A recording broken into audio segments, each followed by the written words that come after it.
शिंदे साहेब त्या दिवशी पारनेरच्या सभेत बोलले होते, कार्यकर्त्याला मी बळ देईन, कार्यकर्त्यांनी जास्तीत जास्त नगर परिषद इलेक्शनला उभे राहा.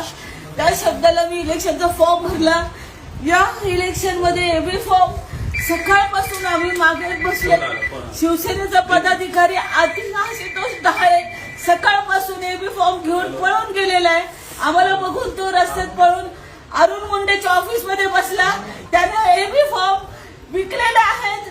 खरे काम करणाऱ्या एखाद्या पदाधिकाऱ्याला अशा पद्धतीने दिशाभूल केलं जातं, पक्षापर्यंत खरी माहिती जात नाही.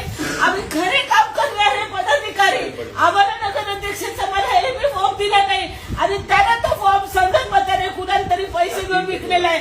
त्या आशुतोष डहाळेवरती कारवाई झाली पाहिजे आणि शेवगावच्या जनतेला कळायला पाहिजे की शेवगावचं राजकारण इतक्या खालच्या पद्धतीचं आहे की शेवगावच्या जनतेला राजकारणी मॅनेज करतात.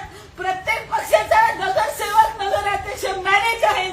कुणाचे दारूचे अड्डे आहेत, कुणाचे जुगाराचे अड्डे आहेत, कुणाचे लॉजिंग बोर्डिंग बेसचा व्यवसाय चालतो, कुणी रस्त्याचे ठेकेदार आहेत.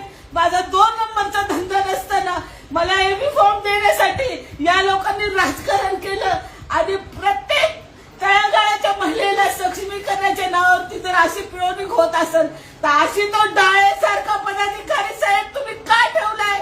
त्याचं काय अस्तित्व आहे? त्यानं पक्ष वाढवलं का इथलं? याची तुम्ही दखल घेतली का?